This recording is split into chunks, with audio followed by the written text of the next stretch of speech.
Alright guys, so now I'm going to show you the same exact problem, but I'm going to show you how to do it in your calculator and how to figure out all the key information that you need.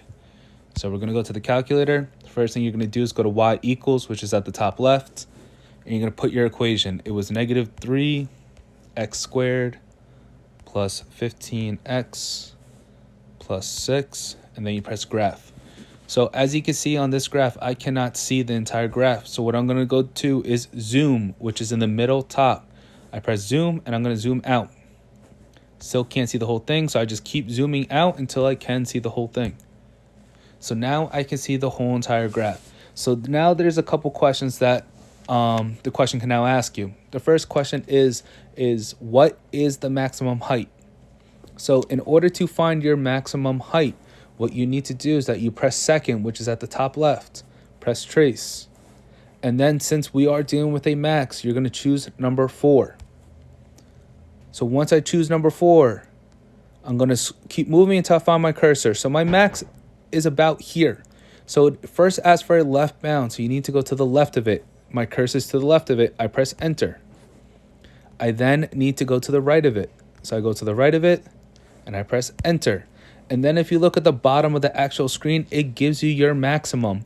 Your maximum is 2.5, 24.75.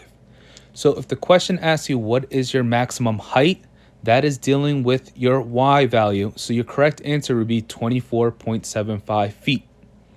If the question asks you when will the ball or whatever is being thrown into the air will reach at what time, your answer would be 2.5 seconds.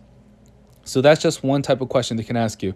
They can also ask you, when will the ball hit the ground? So that is your x-intercept, but we only care about the positive x-intercept, not the negative. So in order to do that, once again, you press second, you go back to trace, and you're going to go look for your 0. So I'm going to move my cursor to my x-intercept, but it won't let me. So first, I'm going to go to the left of it. So right now, I'm to the left of my x-intercept. So I press enter. Then I go to the right of my x-intercept, which it is, and I press enter. And at the very bottom, it says your 0 is 5.372236. So the answer to that problem would be the ball will hit the ground in 5.37 seconds.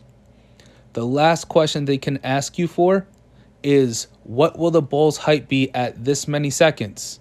So if they ask you what will the ball height be at 2 seconds, all you need to do is look at your table. In order to do that, you press second graph.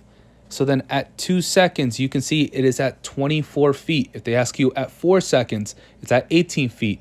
If they ask you what was the initial height, that is when x is 0, so it would be 6 feet. If you have any questions on this, please feel free to email us.